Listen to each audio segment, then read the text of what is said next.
à tous, vous écoutez l'analyse, une émission de Maison.com. Retombé. Bonjour à tous, ici Paris, je suis Kerwin Maïzo. Très chers auditeurs, bonjour et merci beaucoup d'avoir choisi l'analyse. Nous sommes le 11 juin 2019. Au sommaire. Manifestation de la base de l'UDPS contre le mariage FCC Cash.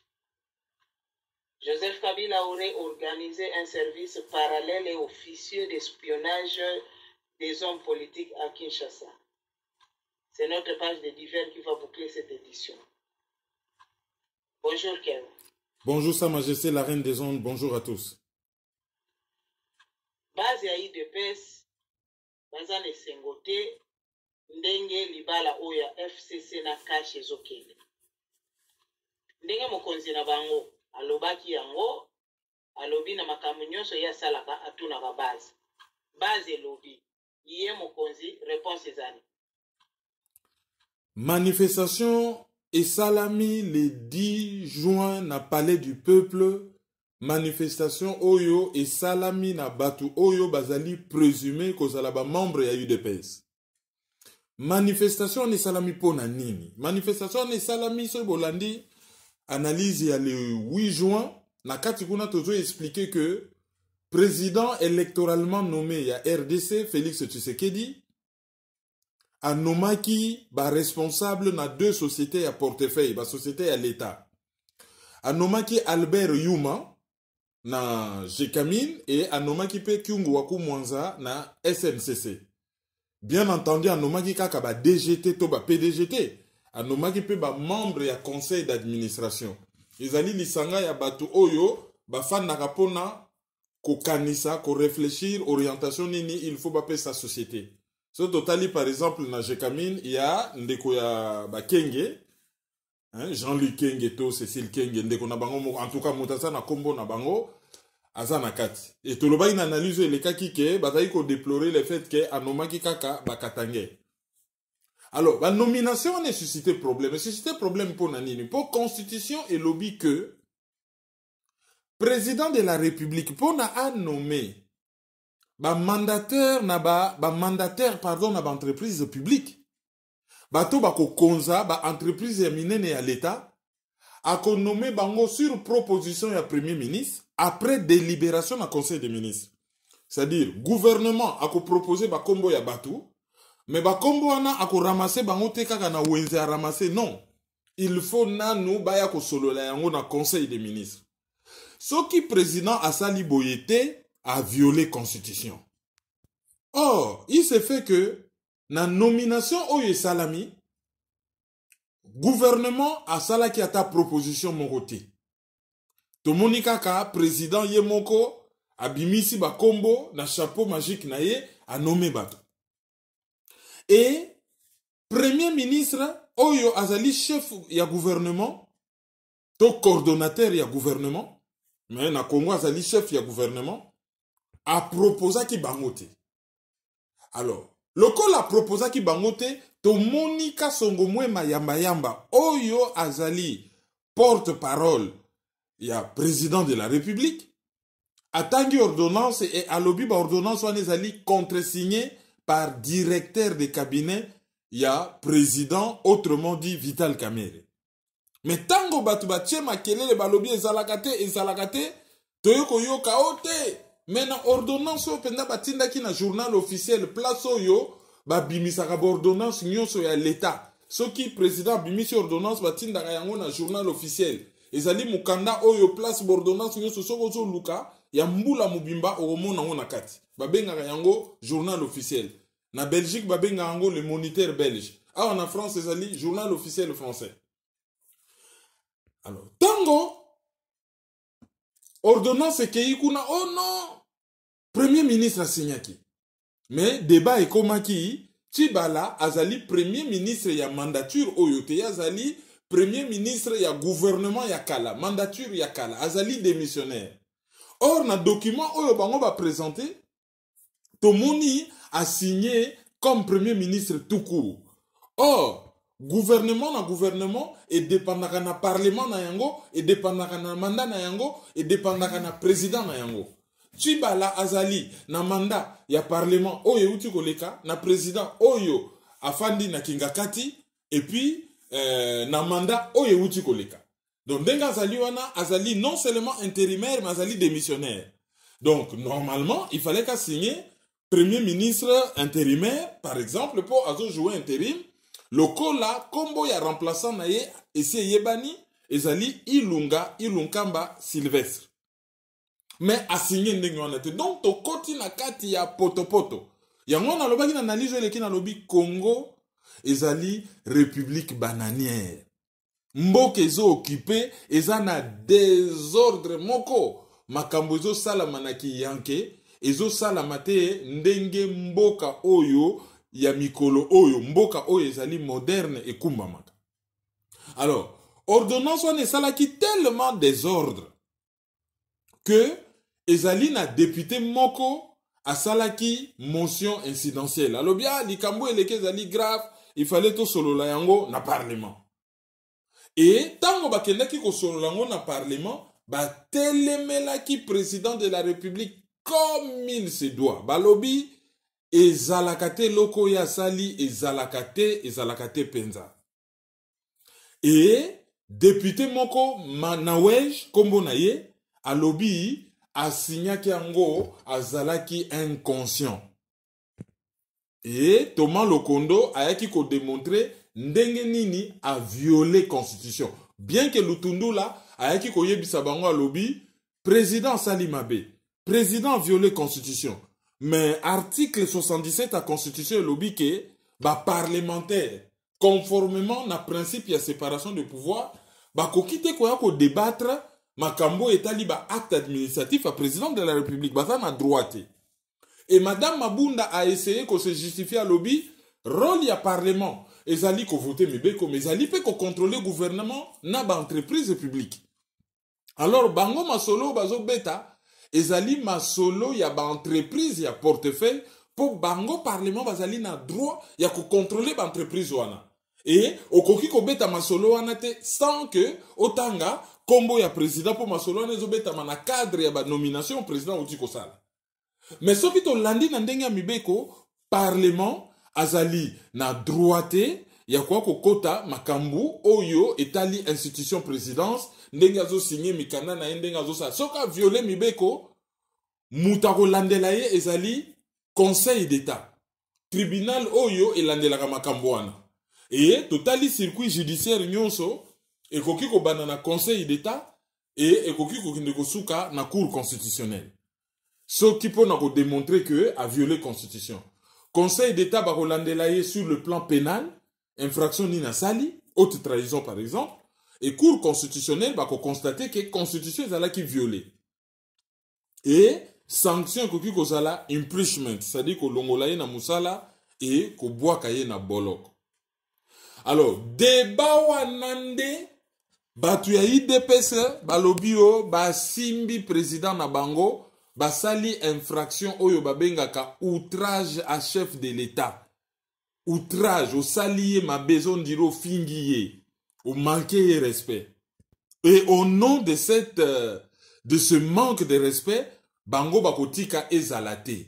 Alors, konja IDPS bengi matinée politique na limité, tombo ki balobi, lokola député ya FCC, lingi kotika te, bango na batu ya lamuka, lingi saka na président na bango, kei ko lobela ye mabe na parlement.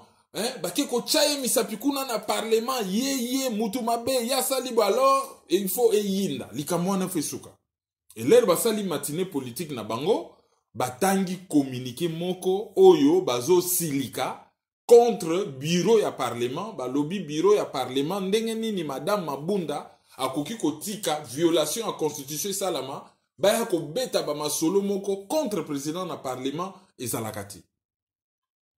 Et dans la foulée, balobi bako organiser manifestation. Lelo tomoni batu baye na palais du peuple balobi bako installer parlement debout. O ezalaka na limité bako installer ngo na palais du peuple. Or, siège ya parlement ezali inviolable. ba parlementaire nyonso quel que soit loko bako sala ya malamu to mabe bazali protégé par l'immunité. À part immunité individuelle, yango moko siège à parlement peut zali protégé par o babengaka inviolabilité à parlement. Donc mutako kende kuna te ko sala bisale la ezali à peuple okei ko visiter okei ko tala okei ko tambola okei ko assister na ba débat OK. Mais soko okei kuna na ndenge ya lumbe o violer parlement. Mais bango ba kei et na ba vidéo to monaki fils mukoko ya UDPS a lobby bazo installer parlement debout wana po ba fingi président na bango ba député ya FCC il faut ba lapa et d'ailleurs lobby ba belelaki kutu ba lobby bazo banda opération to yebindako otongi président na bango ba ke ko buka ndako na yo ba ke ko beta yo na ndako. C'est comme ça que ba décida que alors l'air ba ye na tongo ba casser quelques voitures et député moko na kombo ya Clément Moussa ye kutu ba pasoli veste et ba bukaki vitre ya voiture na ye. Et zapena ba député oyo bazwaki parole lobby mi bale kutu ba kimaki na taxi moko marque Ketch ba taxi moko moko rinye na kine mike ya marque Ketch banalisé so ba bi banalisé bon ils a banalisé te ba Ketch yebana mais en tout cas taxi moko ekimisaki bango donc mobulu ezalaki quand même makasi et bakasaki quelques biloko et puis madame Mabunda a fingamaki comme il se doit y compris na se ya bilamba.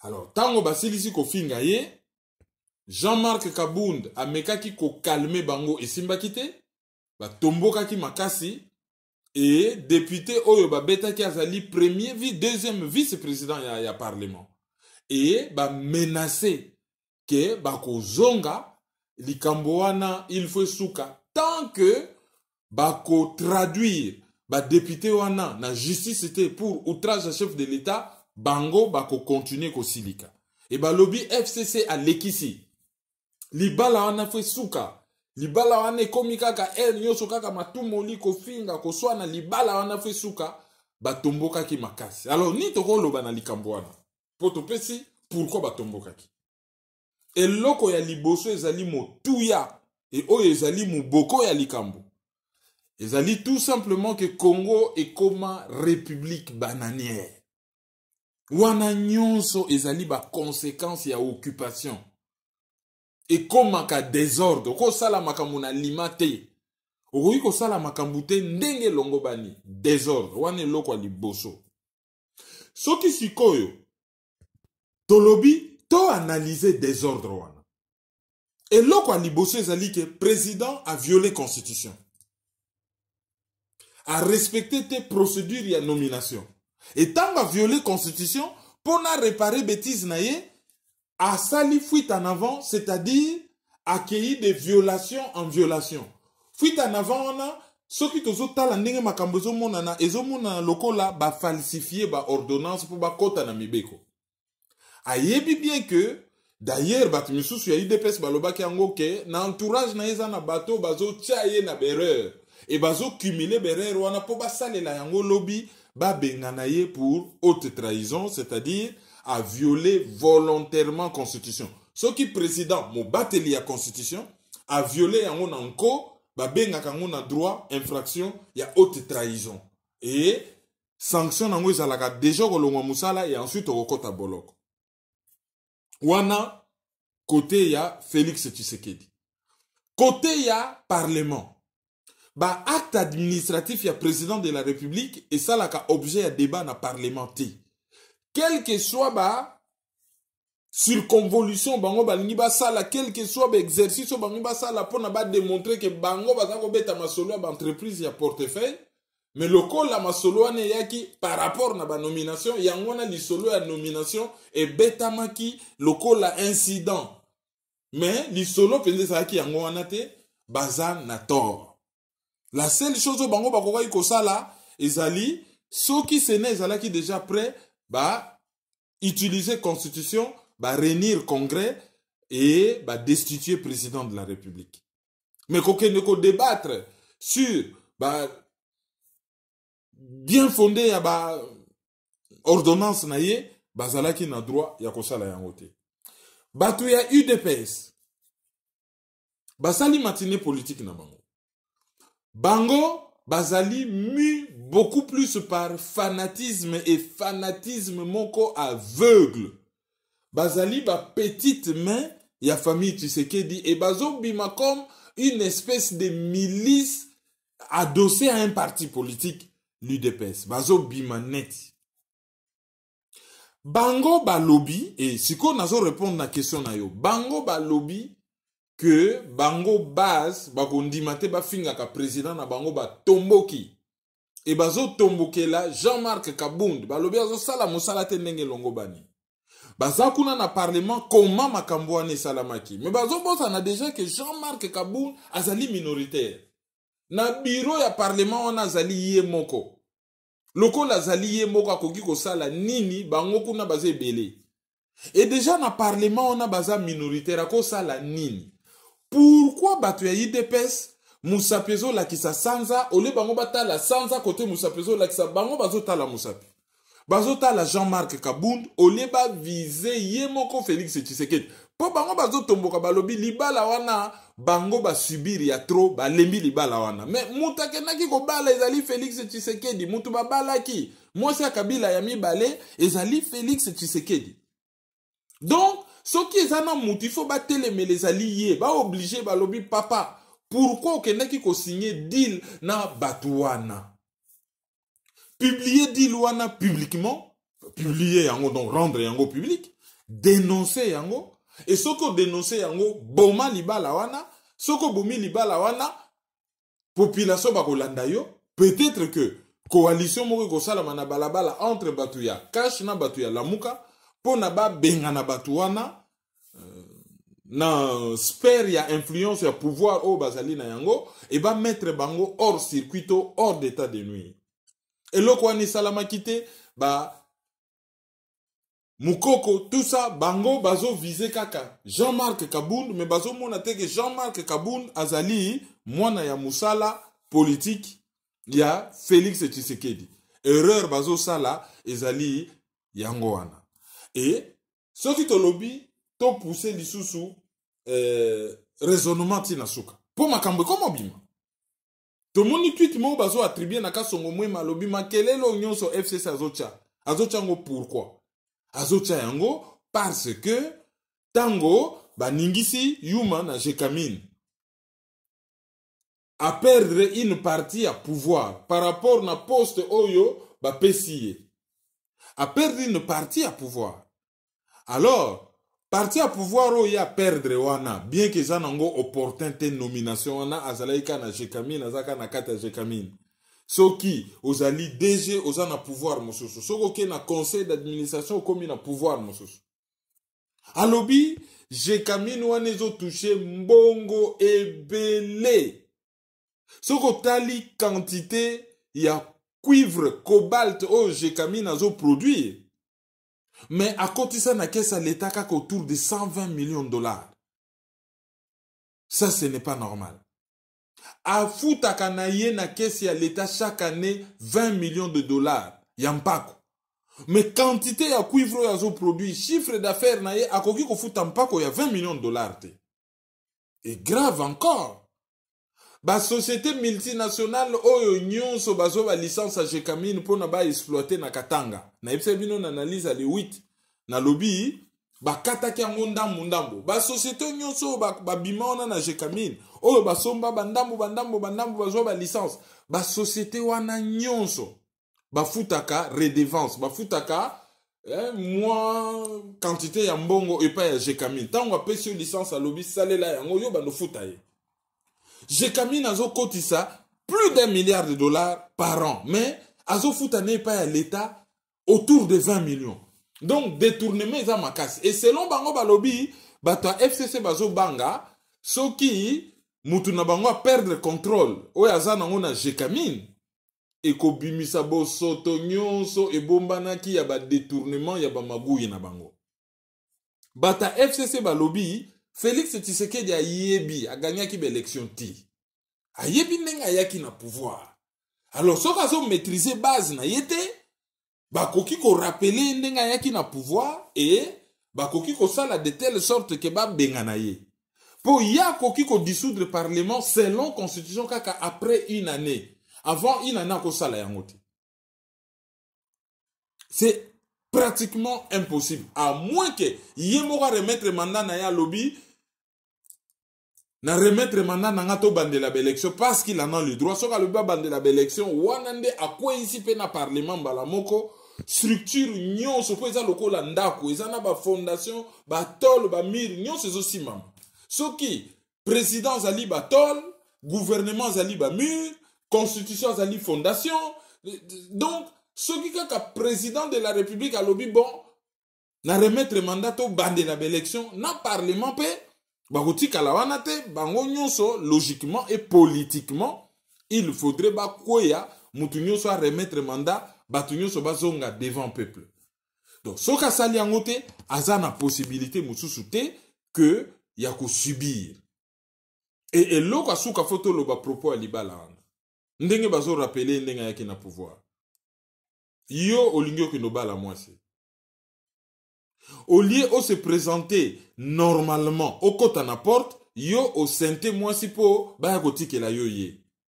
Tango batike li yo ye, au boti mwana azali na difformité mentale ya makasi. Oyo bon, nanani ko employer ba terme un peu dur lorsqu'on donne des exemples pour les enfants. Toyebi ba parents ebele bazoyo kabiso à travers le monde. Ba misu ba koza na bana bazana difficulté mais au boti mwana azali na difformité mentale moko ya makasi to physique moko ya makasi.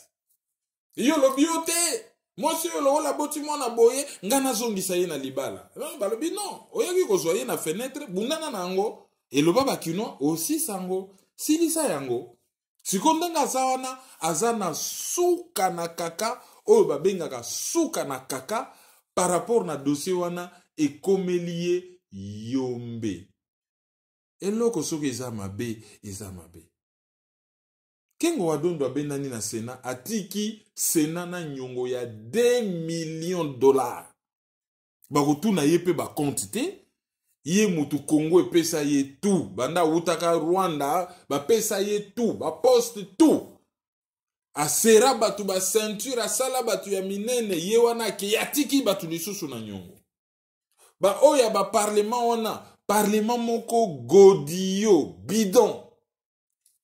Ba ye ba sali exercice na bango, comme si bango bazo bunda po na mboka. Mais l'époque ya Kabila, babiloko grave ezaki ko salama. Pourquoi arenisa bango même dialogue national, ce qui concertation nationale, azo président assemblée nationale et à Sénat bango ensemble, sans qu'on passe par congrès. Ba fa nanye, ba loba jamais violation en constitution. Ba beta jamais masolo ya parjure et loko mokote bazalaka na bango nye po bazo banga siko loko la bazo tinda bango bazo instrumentaliser bango bazo utiliser bango loko la ba instrument alors siko yo bango bakomi ko agir loko la bana ya bitinda bazalaka na personnalité ti batu ya UDPS ba se rappeler président na bango pona longwa na bakor ya Genève alobaki ninyo ayokela ki base mais base balobi balingi libala wana te balobi aboma libala balingi libala wana te mbaloyo akoyokela base ou pas base wana baye ko violer siège ya parlement bango baloba état de droit ezali liberté à manifestation sauf que liberté à manifestation ezali limité par inviolabilité ya parlement or bango ba violer parlement. Et député Clément Moussa, azolo bakio, ba pasole bilamba, ba bouki voiture na ye. En tout cas, vie na ezalaki en danger. Ba fingi madame Mabunda, ma fingu ya salité. Et abakisi a lobi ba yawa devant palais du peuple kwa loba ba chiluba, bazo loba chiluba. On doit lui rappeler un truc. Chiluba est langue nationale. Hein? Les gens sont libres de parler la langue qu'ils veulent. Et loko lobakiwana, ça n'a pas lieu d'être parce que au même titre que Lingala qui Congo Swahili Chiluba est la langue nationale. Et so ba Congolais bazo manifester, yeso kazo silika ki ba violer parlement, ok, ba violer siège à parlement, ok, à cause d'année na raison. Mais de là wako lobake, bazo yako loba ba Chiluba, ah na parlement ba fandia devant parlement, bazo loba ba Chiluba. Il n'a pas raison de le dire. Ezali ko traiter une langue nationale, il y a pays nabiso avec mépris et dédain, et ça c'est inacceptable. Voilà manifestation salamile bapaya bazomona biso penza république bananière. Parlement bwana, gouvernement inexistant. Libala oyo tomona na monde comme ça, président azo inventé babiloko moko na monde de salamate. Azo signé na une ordonnance anticonstitutionnelle. Normal. Tomoni un président minoritaire azo luka asa la coalition. Donc tomoni configuration moko oyo ba pesi mutu présidence mais ba pi melier Sénat na Assemblée nationale. Donc du coup ba pi melier gouvernement, disons majorité na gouvernement, ba pi melier entreprise publique, ba pi melier biloko ebele. Ezali ba cas de figure moko oyo extrêmement rare. Donc Félix Tshisekedi a comme kende d'incohérence en incohérence. Ezaneti mutu moko siko a comme signé na ye peuple congolais nanko. Ce balobi ka ba relever ben cohérence na ye butu mobimba tokozala devant internet. Batu oyo kaka bazo ye. Kabila ako longwa ako kende même les miso to salaki na ya décrire Kabila leloyo Kabila partenaire. Jean-Marc Kabunda alobaki nini? Alobi mutu oyo akofinga FCC alingite président asilisa manda na ye. Et mutu wana azali nani azali ndoki. C'est-à-dire que mandat ya Félix Tshisekedi deso dépendre na FCC pour FCC ba pesi mandat. Et muto ya ko critiquer partenaire na bango FCC azali ndoki. Ça, c'est Jean-Marc Kabund, secrétaire général illégal. Il y a UDPS, Oyo, Félix Tshisekedi a nommé sans qu'on passe par congrès na bango ya parti. Oyo yemoko Félix Tshisekedi ba yebisa yeba lobby ezali incompatible aux à la président de la République, aux à la peine d'activité par rapport na parti politique. Parce que Constitution Boyango, sauf erreur de ma part, c'est l'article 92. Constitution Boyango, mais yé, à l'ongwa na IDPST, mais à délégué pouvoir par mandat na Jean-Marc Kaboun. Toujours incohérence. Ba décréter bato bazona ba lobine bembe ya Tshisekedi ezana bato ba koyate ba sali liste. Ah, Sami Badi Banga traître, Chibala traître, Mubake médiocre, ba lobby ba fingi. Ba traiter Moubake de tous les noms, ba Fayulu bako yate. Mais Moutou Oyazali patron ya Hippolyte Kanambe, Oyazali responsable mabezo salama na Congo. Oyo kutu ata ba Congolais bakoki ko limbisa na ba Congolais bakoki ko kende. Ye ba benga ye na stade ba betela ye maboko. Na moni même ba responsable ya IDPS bazoya ko justifier que zalaki ba Tshisekedi se ba betaki maboko et que ba Tshisekedi se baza partout. Non. Eza ba Tshisekedi se bat ba invitaki Paul Kagame na stade T. Pour na moni bat bazo sepela Prof Chilumbo alobi nini. Tshisekedi est censé être président selon Bino. Et comme il est censé être président, donc service na un protocole va inviter les bourreaux du peuple congolais na stade et produit. Il y a mauvaise éducation politique, il y a UDPS, et ça dit que, UDPSien, na Tshisekediste, applaudir Paul Kagame, et l'autre rendre Congolais ridicule à travers le monde, et ça dit que Kagame a bimine na dossier congolais, que, ngaïte o, bango na bango, d'ailleurs, ngale na kende kuna bazo bateta la betela nga maboko. Donc, et ça, les locaux mouramabe. Donc, incohérence wana nyonso, et zo laksaka que tant qu'occupation qu'aussi la té. Tant que population a utilisé droit naïe au soulèvement populaire, conformément à la Charte des Nations Unies, na article 64 de la Constitution. Tant que Banamboka a utilisé tes principes à autodétermination du peuple en utilisant tout moyen à leur possession, pour nous ne sommes pas sortis de l'ornière.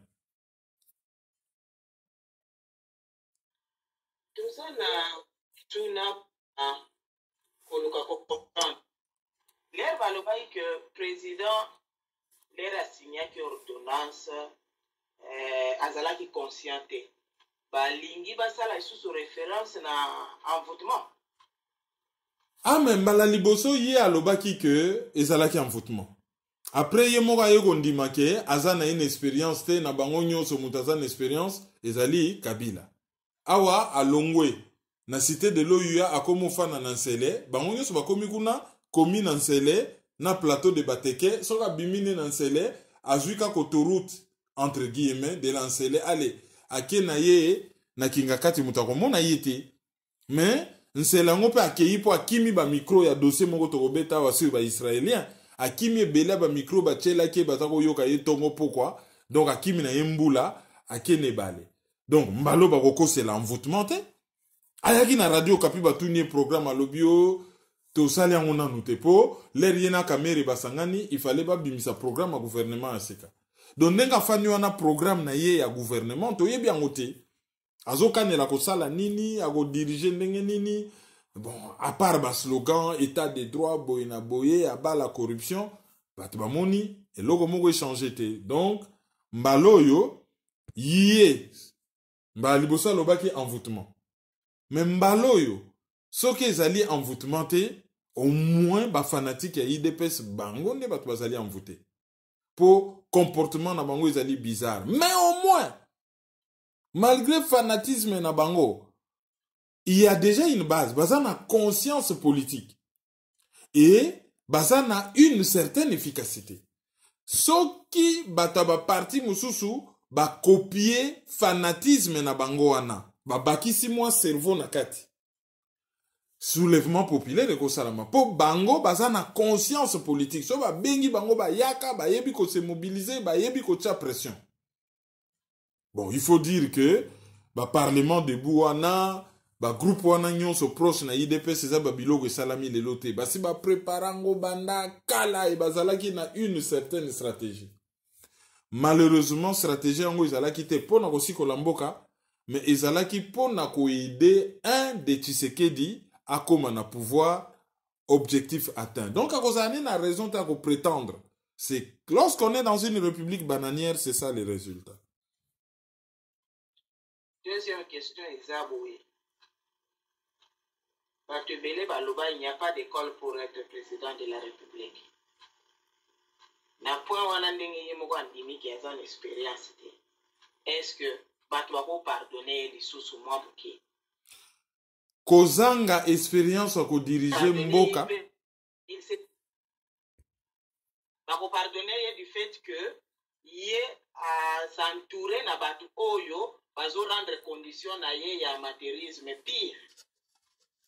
Mais problème ezali te déjà ya ko condamner ye ezali kaka te ya ko condamner ye par rapport na choix ya ba collaborateur na ye.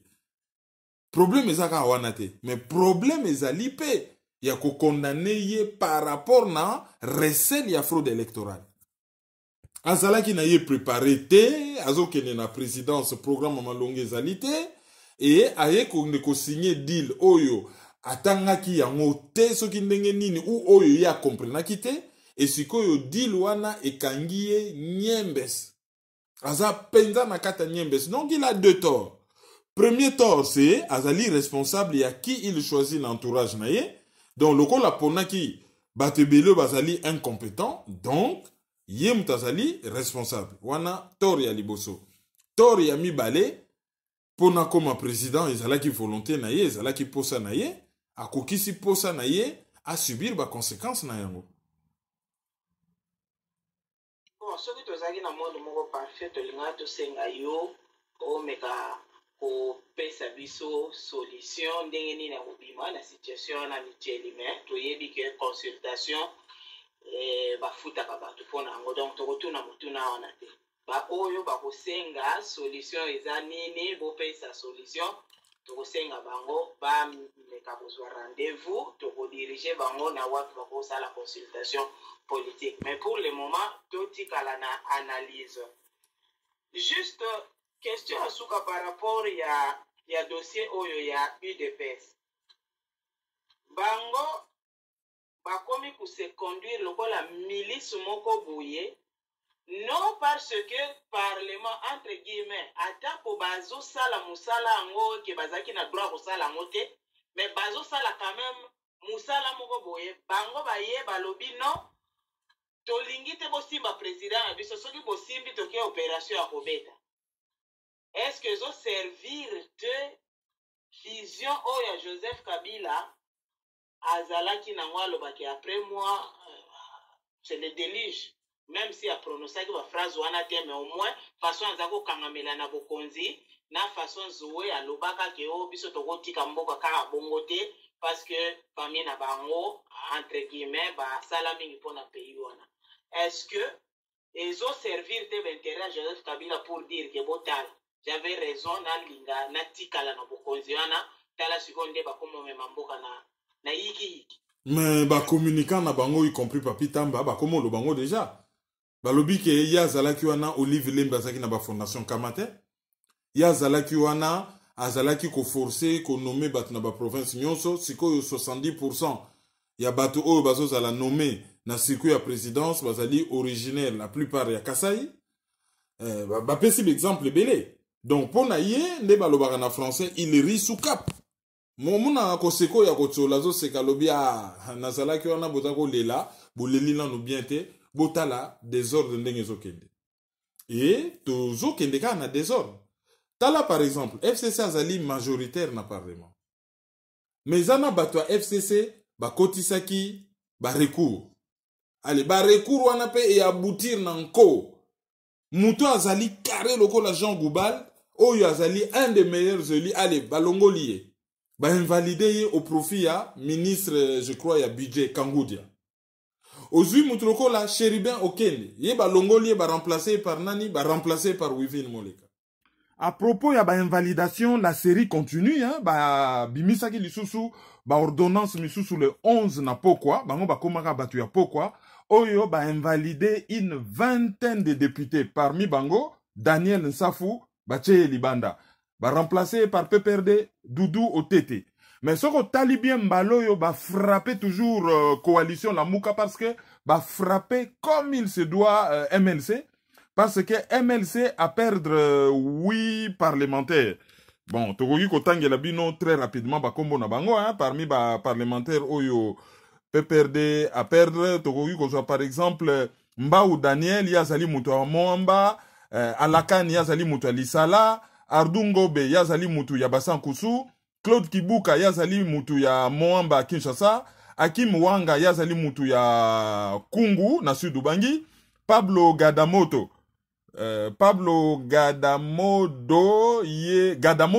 ye azali mutu ya Bosobolo na Nord Ubangi, Mekata yazali mutu ya Yaouma, Dongo Mobutu donc la fille du président Mobutu, ye azali na Nord Ubangi c'est-à-dire na Badolite, hein, ba invalidé bango.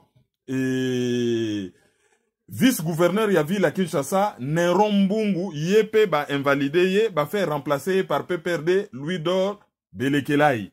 Donc tolobaka na bino, tala, ba kendak élection na mopayate, souka na yango, milelo na milelo. Yango bozo mona, république bananière.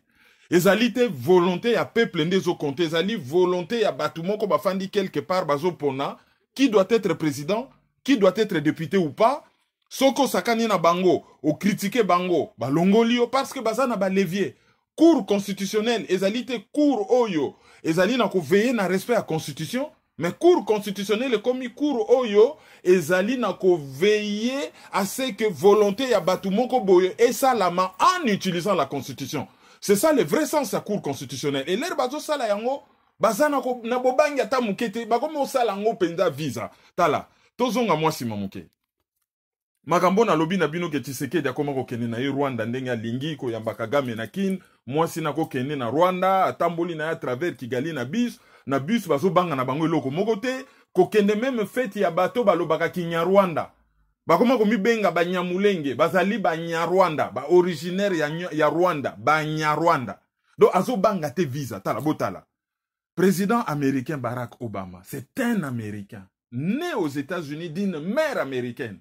Azali descendant ya président Abraham Lincoln. Mais tant que commis président, tellement zako bangane makambo, malgré qu'azali protégé par la constitution américaine, azalaki même pas kokende voyage na Kenya mboka tata na ye. Sinon te bakoloba bomoni africain wana komi ko favoriser Afrique. Aye kokende na Kenya après mandat na ye. Bon, en tant que président américain, a visité ki ba continent nyonso, a visité ki pe Afrique. Mais Kenya mboka ya tata na ye, place bandeko na ye bazali, place bakoko na ye bazali, place basi ya papa na ye mususu bazali parce que papa na bango azalaki polygame, aye kokende yango après mandat pona ko éviter bato ba loba loba. D'ailleurs, même ceux qui te déploraki yango, azaki ko sala service minimum vis-à-vis na ba noir sinon te bakwa ko loba kazali communautariste, azali président moko pona ba noir.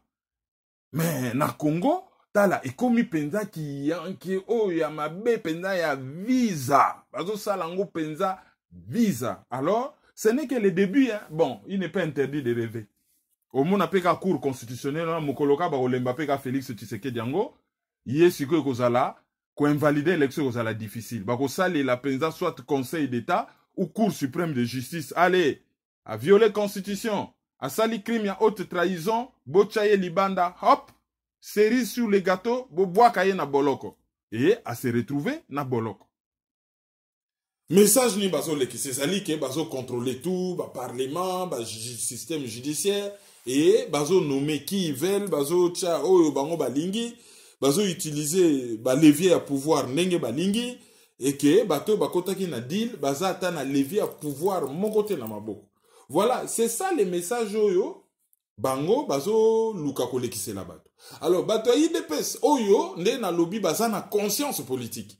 Bazali efficace, même si c'est du fanatisme, na kati ya mabe oroki ko benda moi aspect positif. Bazali na conscience politique. Bazali na capacité à ko manifester. Mais ba manifester kate pour la bonne cause. Tango président na bango zo signé ba deal na Rwanda, bango bazo manifester ta. Tango Paul Kagame eko suye ebembe ya héros na bango. Bango ba manifester ta. Tango chef d'état-major ya armée rwandaise ayaki wana oyo azali mobomi munene na est. Wana eza genre taliban ngote. Bien au contraire kuti bazo betele maboko du moment que ezoke na sens ya intérêt. Ya Rwanda. Na ba réseaux sociaux soko komi kaka likambo moko ya Congo et baby ndenge tobimi na classement oyo ya pays le troisième pays le plus pauvre na monde. Na sima na biso il y a que République centrafricaine, ceux qui na Yémen, ceux qui je sais plus quoi. Soki kako, ah non, allez, bango ba komo finga parce que soki ba lobi que Congo Mikolo nzaleza makasi, c'est que bofingi Félix Kazali incapable. Donc basali wana bazo surveiller ba réseaux sociaux pour na ba finga ka bato bazali faible na esprit. Mais là où bato bazana besoin na bango ba manifester, ba mona ka bango te. Alors, ole ba s'attaquer na Kabila, bango ba ko s'attaquer na Fayulu. Mais tango bato bazali ko s'attaquer na Tshisekedi, batako yebisa bato ke la cible c'est Kabila, botika Tshisekedi kimia. Mais bango moko leba prêcher par l'exemple, baloba ke la cible chez Kabila, c'est Kabila, botika Fayulu qui n'y a rien. Bango siko cible na bango, Fayulu, nganda kuto apemi na mwa muke. Apemi a komi ko respirer. Abimi na radar na bango. Po mikolo e koma kaka, Fayulu, aventurier, ceci, cela. Camerounais, ah, ba meki ko créer moi vocabulaire na bango mpangistan, ezo simbate. Donc, batouana ba manifestakate, là où bazo c'est la bango ba manifester, ba manifestera kaka soki ba reçu mot d'ordre na circuit interne ya bato na bango généralement, mais ce qui n'est pas toujours le cas, et ba manifestaka soki ba intérêt ya famille Tshisekedi ezali lese.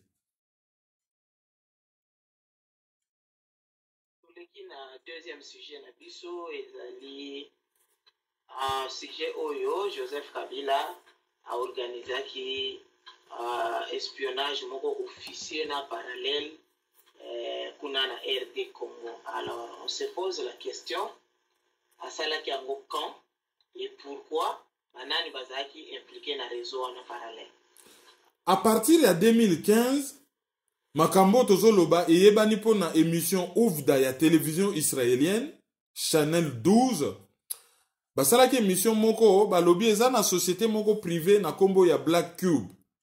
Société wana basalaka opération à l'étranger ba respectaka pena mibe côté ba yaki kosala makambo moko na Congo oyo ezali malamu te. Boyeba ke Israël azali pays moko côté ba nouvelle technologie aza développé à tel enseigne que ba koma ko benga yango 5e GAFA. Ba société ba simbi ba nouvelle technologie na monde eza 4. Google, Apple, Amazon, Facebook na Amazon. Yamba benga yango GAFA. Google G, Apple A, Facebook F, Amazon A. Les 4 GAFA au bazali plus puissants que ba pays belé dans le monde. Mais Israël va comme compter la 5e GAFA. C'est-à-dire que ezali pays mais ezali on dirait une société à ba nouvelle technologie et bazali makasi na makambo etali cybersécurité. Alors lokola bango na Israël mutu nyonso alekaka na armée, bato ba bima na armée na ba service à renseignement, bato wana ba comment ko créer ba société. Il y a sécurité, il y a gardiennage, il y a mercenariat, babilo que alors société on a Black Cube. Oyo ezali spécialiste, il y a ba espionnage, ba cybersécurité, ba solo la na Kabila na Congo na 2015 et ba salaki eloko ba bengi kombo opération Coltan. Ezali un des plus grands projets oyo entreprise ya renseignement privé et menant dans le monde. Bato bazo composé société wana Black Cube, bazali ba ancien, ya Mossad, ba service à renseignement extérieur, ya Israël. Bato ya Shinbet ezali service à renseignement intérieur, ya Israël. Et puis bato ya groupe oyo babenga kombo 8200, ezali unité ya cybersécurité, ya armée israélienne. Bangonde bato ba protégaka, ba ordinateur ya armée israélienne contre piratage. Bango bato bazali ko pirater ba ordinateur ya ba pays mususu na monde babilo wana tout babenga unité wana kombo unité 8200. Alors directeur la société wana Dan Zorela akutana na Joseph Kabila e ba komaka kokutana régulièrement.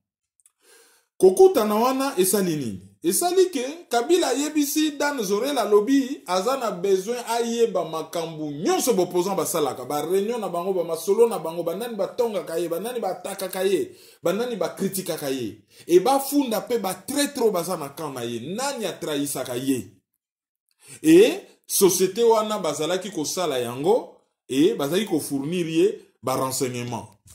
Bazaki ko travailler wapi bazwa étage mobimba hotel moko na Kinshasa ba komisa ngo siège na bango. On soupçonne que ezali hôtel Pullman ex intercontinental. Et ba monta service ya renseignement officieux. Et loko na bango ya nkuku penda ba monta yango wana et bazo espionner batutu. Yango na mission ni lobby que na 2016, 16 opposants, c'est-à-dire Desha de Kapangala, Rossi Mukendi, Koufa, na manifestation moro. Donc, liaison, bango bangi basala lobby, opposants, ceux qui battent Koufa qui, c'est-à-dire société, on appelle ça qui certaines informations sur certaines personnes.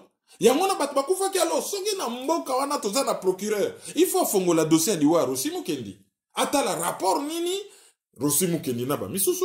Ata la rapport nini ba Luc Nkulula o d'ailleurs anniversaire liwa na ye bata la rapport nini ezali entre liwa na bango na ba action oyo société wana azalaki komene. Alors groupe wana Oufda donc Black Cube ba réagir te hein. Bon bazana ba bureau na Londres tout ce que basali ba déposer plainte devant un tribunal britannique. Et contre l'émission Oufda, na journaliste Iliana Dayan, Oyo a présenté que l'émission a basé à 15 millions de livres sterling, il y a dommages et intérêts. Ndenge, ba lobby makamuna bango, pour na bango, ils ont dirait, ba créer les bango préjudice, ba BBC image na bango, bazo senga 15 millions de dollars. Bokoki kotanga yango, par exemple, na site ya RFI, titre et article les alliés, RDC, quand Joseph Kabila utilisait des anciens du Mossad contre l'opposition, ils allaient dans politico.cd et ils allaient dans les journaux Moi et Belé. Donc voilà comment le Congo fonctionne. Tonito signalé binoka à ceux qui ça la analyse sur dossier à Congo Bobo Sanate un élément très important. ezali rôle ya armée israélienne. Et banda na époque ya assassinat à Laurent Désiré Kabila. Et ba source misusu kutu balobaka ke service secret israélien bazali impliqué na dossier wana jusqu'au cou. Et ba biloko nyonso ezoleka na région des Grands Lacs. Otali Rwanda bazali derrière. Otali Uganda bazali derrière. Partout ba base na bango ezali Rwanda, Uganda, Kenya, Maroc, Afrique du Sud bazali derrière. Et ba jouaka rôle moko néfaste ya munene na makambo etali Congo. Premier ministre Netanyahu alobaki, alobi soki ozui Congo, ozui toute l'Afrique. Logo la mikolo yo, azako zwa Congo directement te, a profité, azo sala yango à travers Rwanda. Même ba Museveni yo, kanda ezali ke base ya Mossad de Longwe na Uganda komi na Rwanda, yango na Museveni, na Kagame mikolo komi, ozo sakana nanga, omono na kosala yo. Bon, ozo sakana nanga, bakosala na makambo te bango na bango, mais bazo préféré ba kosala makambo na Congo pour na ba créer zone tampon et ba balkaniser mboka. Ba biloko ya ndenge wana procureur azako se saisir na dossier te et base ya UDPS bazo manifester contre yango te. Mais tant que tozo reprocher base ya UDPS, tozala na honnêteté koloba ke bango au moins baza na base ezali politisé. Lamuka base ya lamuka eza wapi? Base ya lamuka eza wapi? Base ya ba groupe misusu wana base na bango eza wapi? Betudiant bakoma wapi? Po mukumba pe ya mboka wana, bon, IDPS azokuma mukumba mboka te. IDPS azokuma mukumba ba famille Tshisekedi. Donc il faut qu'on transforme dans mukumba wana ke botika famille Tshisekedi me bobundela mboka. Et bino ba misusu botika IDPS c'était ça la musala wana yemoko me bino pe.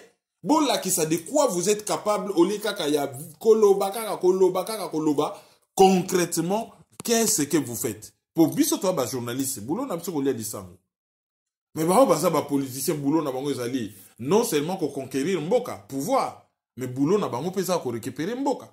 Allez, bango pe ba komi kaka boabu kaka koloba sans résultat. Mais voilà ba dossier, il y a très grave, net dossier il y a Black Cube. Est-ce que ça en rapport na installation du papa il y a ba caméra na la voie publique na Kinshasa et puis na ndenge président RD Congo on dirait à vraiment na domicile fixe. Nyonso ezali lié. Babanaki na no opération ko tia ba caméra na Kinshasa. Ezalaki espionnage landaki na sima. Mais à part cela, l'isolo e bimaki na journal Le Monde. Félix Tshisekedi yo cop, yaza na présidence me ba ye lié cop. Leçon à Laurent Désiré Kabila retenate que président Mobimba ateka kabadiama na yekuna na palais de marbre soki nini liwa ye lié dans cela wana. Ye ba ye la ye cop. Oh non ba israélien wana diamant boya ye ayoki dia diamant yambi bango. Après ba yeko mona ba micro partout na bureau na ye. Yangona kutu ça peut être une des raisons et ça lié à déménager à Kenansele. Donc bakoki ko protéger bien te ceux qui payent azali ndenga azo vivre wana partout pouvoir ba pesier azo maîtriser loko moko te azana avion te nyonso ba pesier azana bateau bazali compétent azana bateau ba yebi musala te s'entourer na bata bien te oyo bakoki ko aider ko benga ba vrai spécialiste ya cybersécurité ya sécurité tout court par exemple. Bon, tout le monde a commis na Adrien Kalala, on suppose qu'azali compétent et bako pesa moi coup de main. Donc République et ça nango bolumbu karaboye ba micro partout, hein, tina chambre à coucher, il y a pas d'intimité, tout ça na biso ka polé l'état là. Bon occidentaux balinga biso te. Monusco azo bosser pour na biso te. Bafandi wana toyoki kuto, il faut babenga une force régionale ba ya wana na Congo pour ba ya ko pacifier est. C'est faux. Bazo préparer balkanisation. MONUSCO azawapi, brigade d'intervention azaliwapi, FRDC azaliwapi. Rwanda atindi 900 militaires bazako se promener na est. Pendant ce temps, yé espionnage na yazo sala, ezo pe sa résultat ni. C'est ça la question qu'on se pose. Mais les lois au péto mituna, bapesi yo boko, bapesi yo ba symbole ya bokondité. Pourquoi il est président de la République démocratique du Congo a jugé qu'il est opportun à qu'il y ait la place où il au lieu de que les pannes à limiter côté à Yebi que base pour protéger, côté à Yebi que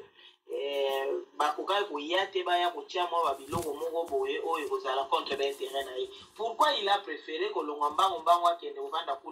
nanda kwango pe ezape nanda ku oyo e koki na titre oyo ye azana ngote ben nyonso wana ezali posa ya kozala président azalaki tellement na posa kozala président ke cortège ndaku biloko tu azo rêve nango tellement ke akokaki kokanga motema te akei sauf que kokendo oyo akendaki akei komitya na piège.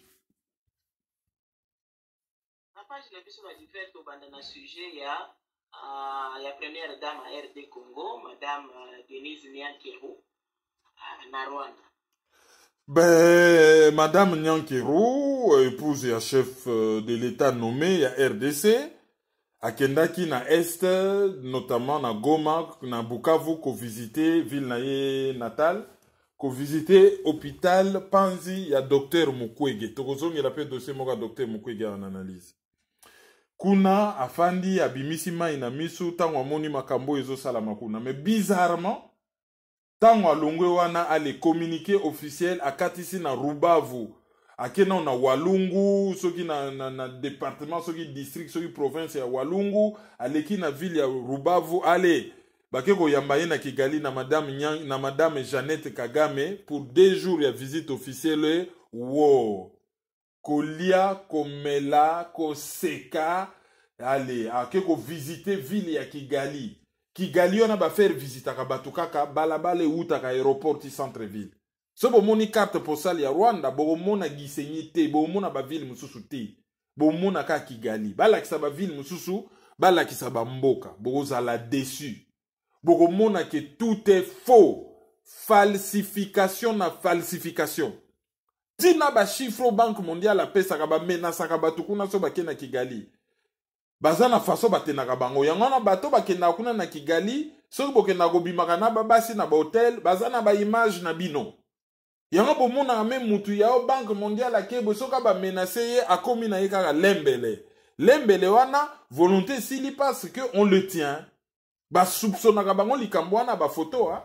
Oko kanga batu ba vidéo ba soupçonnaka bango et ceux qui baso soupçonner batu ndenge wana bon généralement bato bazalaka en information ceux qui ba soupçonner zo peser c'est qu'il y a des éléments de nature ya ko mema batu na soupçon wana qui après doit être avéré ceux qui ba éléments ezali to ceux qui batu bazala qui ba victime ya chantage ba lo bango publiquement donc akei na Rwanda famille Tshisekedi na Rwanda ezalaka nina. Ce pays a agressé le Congo. Ce pays a provoqué des millions de morts au Congo. Ce pays a provoqué des viols au Congo. Ce pays pille le Congo. Et pays wana azali ko comploter contre le Congo. Pays wana azali ko semer désolation à l'est du Congo. Toko yoka nana bango kaka soki justice eleki. Œil pour œil, dent pour dent. Ceux qui va réparer ma boba salibiso après ba sengi pardon après ba lobi ke ba kozongi la lisusu te biso to komi na armée ya malonga po to na biso ata sans armée ndenge pays wana ezali armée na bango efficacité c'est de la propagande toza na possibilité ya ko konye bango bat ba reva ko koma ba congolais ba reva ko koma ba rwandais te madame Kagame alobi tozo mona vraiment boyoka nyo penza toza komitu na soki te lingala pe koma langue nationale mosusu awa na Rwanda. Oui, so bongi bozo na bino lingala bokamati. Mais Kinyarwanda na bino na banyamulenge na bino bobenga bango banyarwanda. Langue na bango yango wana banyamulenge ça n'existe pas. Donc akei na yekuna enfin bref makambo bakomo sala bakomo signer penda ba congolais na nko. Na yanki pende comme ce nko. Bo sepela te, bo kende, kobeta bashit na zamba bavoka na limete. Oyo pe sepelite ake no melama ya kalamu. bazana bango kunate et bato bazo bengango diplomatie. De quelle diplomatie? Ezali ba acte ya faiblesse, ezali humiliation. De quelle diplomatie on veut nous parler? Oh, les Rwandais c'est notre voisin. Oui, le Congo Brazza aussi c'est notre voisin. La Zambie aussi c'est notre voisin.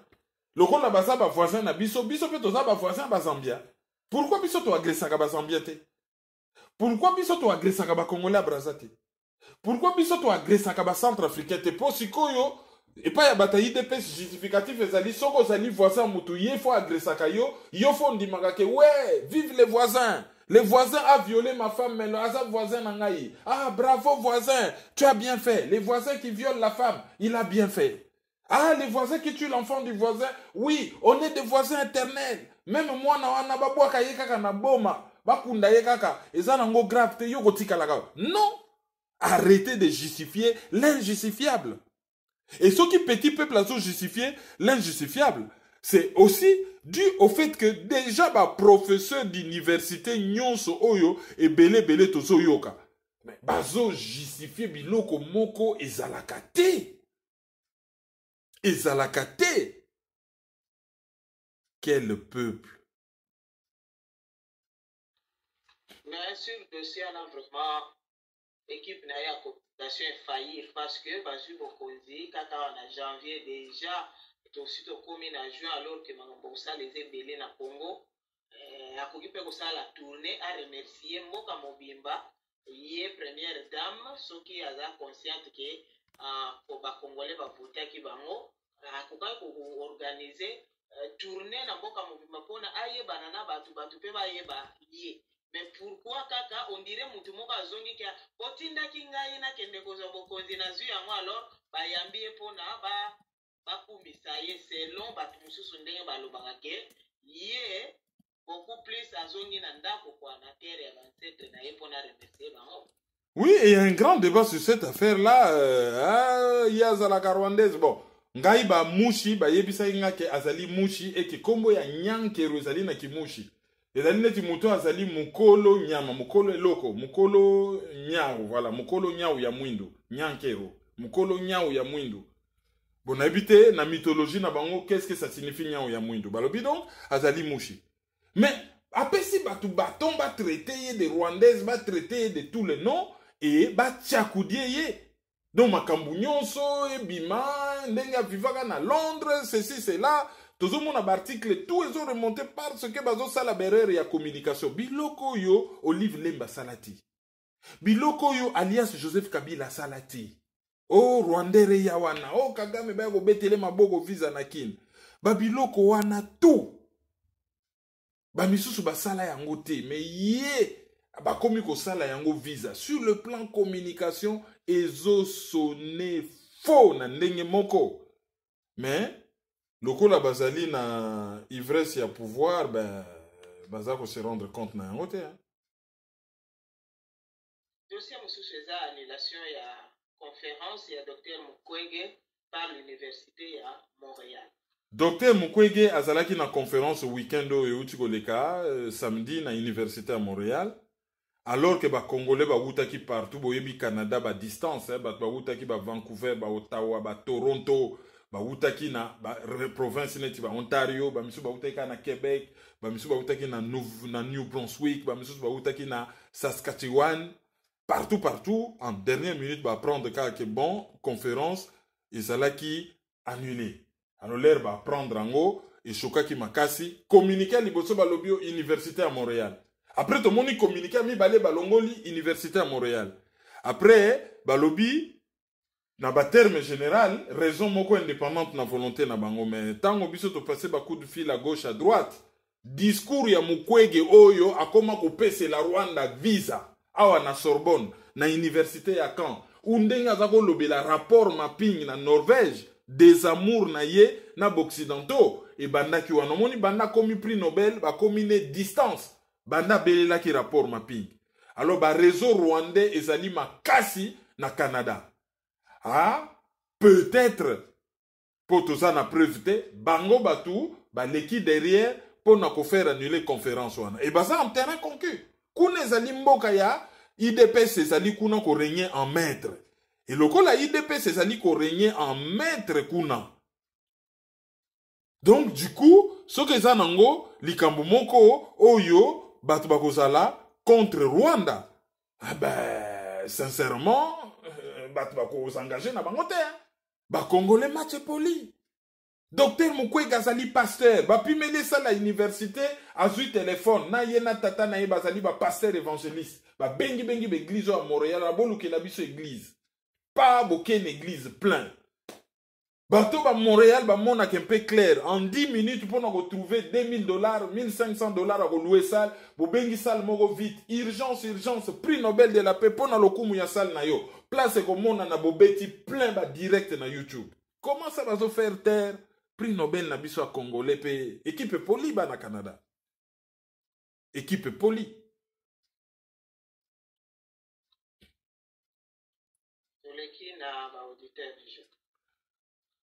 Avant tous les canaux auditeurs du jour, nangai na sala juste correctif moko pour na ba martyr ya Pentecôte, hein?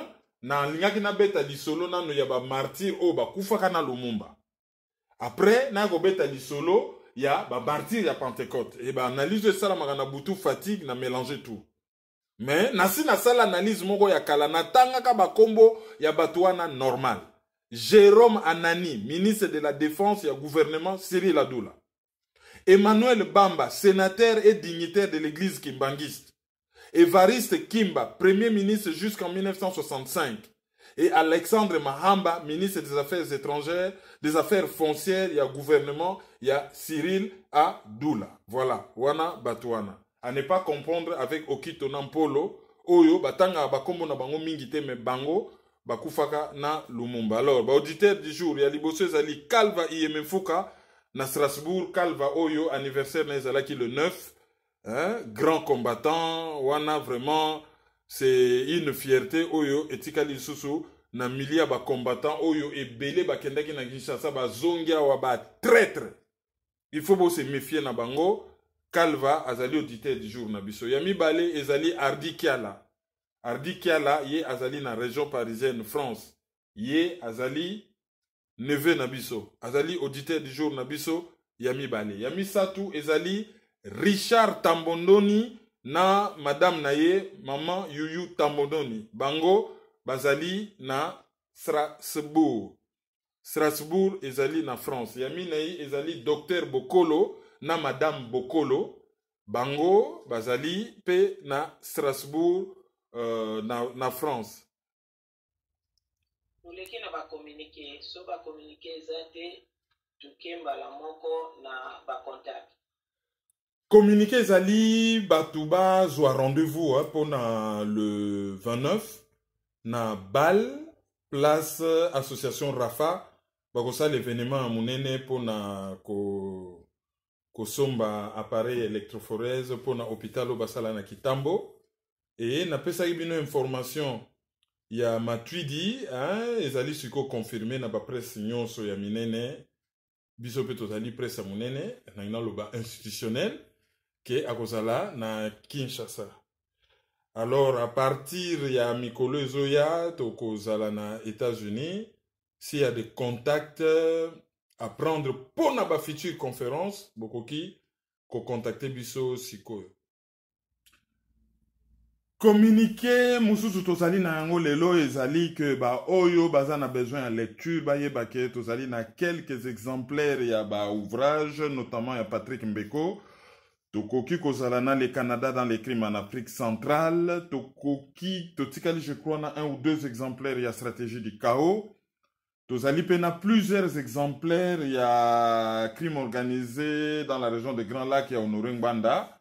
Et tokoki pe koluka je crois quelques exemplaires mais wana tozo garantir binote ya ouvrage na oyo pour qui sonne les glas. Donc si vous en avez besoin nango bo contacter biso tokoye bisabino combien ça coûte, comment faire pour nous faire parvenir de l'argent mais vous en avez PayPal na biso hein, ezali@hotmail.com pour na ba oyo basali la PayPal et puis ceux qui vont contacter biso na ba frais à poste ezali pas très cher toko tinde la bino ba ouvrage wana parce que il faut kotanga ezali très important il faut to démentir likambo oyo balobaka ke congolais soki olingi obombela ye likambo bomba yango na kati ya babuku. Congolais akomi mingi na culture ya vidéo. Et même na kati ya culture ya vidéo wana, des fois so tongi to utiliser langue moko yo na ba étranger pour dossier à Congo ezo concerner toute l'Afrique. Des fois so tongi to utiliser langue oyo ba africain mususu pe bakoyoka bazala solidaire ba yebake likambo ezo kweyela biso. Ezali guerre fondamentale contre l'impérialisme. Ezo concerner biso, ezo concerner bango. Lerka koko banana français bwe batmisu ba yoki lokola mingaite. Bakoma ko bomba na nasima ya te foto lo ba langue na biso. Te langue na biso wana bat bakoma ko bomba na ezali façon pe ko sala ba effort te. Ya ko apprendre une langue internationale. Ce n'est pas que tozali pour cette langue internationale. Ce n'est pas que tozali contre culture na biso. Mais des fois, il faudrait utiliser langue oyo batmisu subakoki koyoka, quelle que soit langue wana. Soki batbakoki koyoka Swahili et que biso toyebaki Swahili, tolingaki peut-être to élargir l'audience na biso na Swahili. Bon, pour le moment tozo sala on a lingala, mais de temps en temps heureusement na ba conférence tozo lo ba français, bazo mona ba image et na ba chaîne ya ba télé oyo tolekaka na kana ngai. Tolekaka par exemple na Africa 24 TV, tolekaka na BBC TV, na BBC Afrique Radio, na La Voix de l'Amérique Radio, na West African Radio for Democracy Radio, et Radio Afrique, ex-Africa numéro 1. Voilà, ba média wana nyonso o tolekaka sans ko compter RFI, ba France Inter et tout ça. Ba média wana nyonso tolekaka, tozo sala moins effort to lekisa ba message, mais lisez. Botanga makambo ebele ezali na kati ya babuku botanga ba journaux na bino ata soki bozozwa makambo bango bazoloba avec des pincettes, avec des réserves, mais déjà bazo pesa info et yo moko lero ko analyser okomona oyo bango balobi na oyo bango babombi. D'où il y a ces quelques ouvrages de temps en temps soki na leki na mobembo na zwaka ba ouvrage comme ça et pas ya ba auteur na yeli bino po na ko mettre ngo na disposition na bino. Mais non seulement qu'on mette en disposition na bino, mais pour na qu'on mette ba ouvrage mususu tozo somba na bandeko bazon di mako cotiser. Ce qui va pesi moi quelque chose, allez, to sombi ba ouvrage, to pesi ngo bato bazan influence, ba chef d'entreprise, ba député, ba université, to keko tika na ba bibliothèque. Voilà, yango na ko to remarquaka so to lobi aboti na quelque chose na PayPal bon. Généralement, pour être sincère, au moins on a 20-30 euros par mois. Mais un ouvrage déjà ça coûte 30-35 euros. Mais tout ça là toujours qu'à Befort, tout allez 2-3 personnes, ouvrage on tout na ndenge nini bon. Ngana zo somba mi balé, yaka to kuta na pesa yango. Mi balé wana to ngendo tikela ngo mutu tel to kochango na bibliothèque tel. Donc on fait quand même des efforts et beau participer na Befort wana. Donc ba ouvrage ezali bo somba et bo tanga, bo sombe la batu et bo kabola.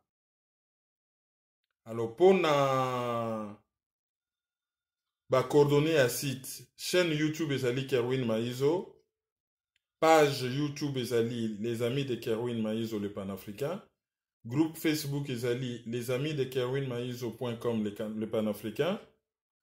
Pour na chaîne YouTube bo s'abonner hein, c'est gratuit hein, et puis bo partager bo sala ki yebana yebani mingi mais bo bakisa babone ba commencer se belé.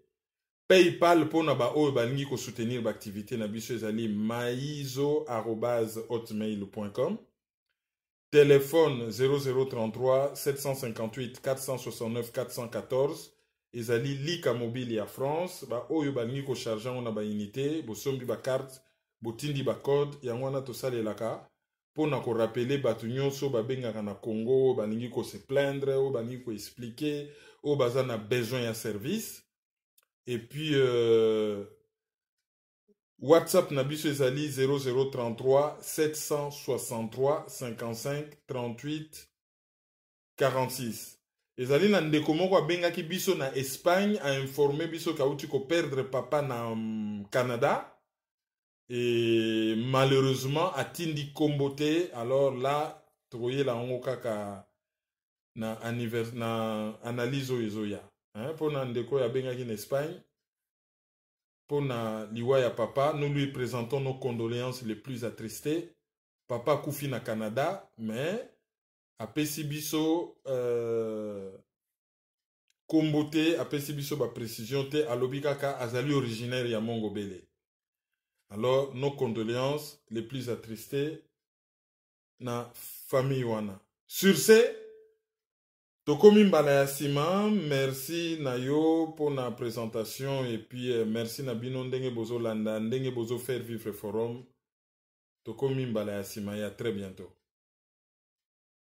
Au revoir. Merci beaucoup. Merci beaucoup. Merci beaucoup pour tous. Au revoir.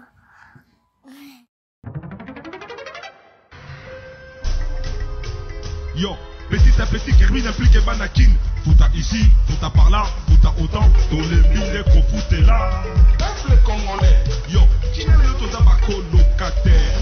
Oyo ezali colocataire. Qui n'a le toza ba colocataire? Oyo ezali colocataire. Qui n'a le loto koma ba colocataire? Oyo ezali colocataire. Qui n'a le toza ba colocataire? Oyo ezali colocataire. Donc c'est soutenir. Il faut lutter pour une nouvelle société. Mais pour la lutter, il faut que la arme et la vérité. Il y a justice. Tontika le puta. Tontika l'hypocrisie. Mboka qui est na parti, mboka qui est na sans position, la génération n'a pas besoin de qui est na sans position, sans solution. Mais nous vivons dans les pays un temps de confusion, d'obscurité, de désespoir. Mais nous savons qu'au plus profond de la nuit, l'aurore pointe déjà à l'horizon. Analyse sur la liste.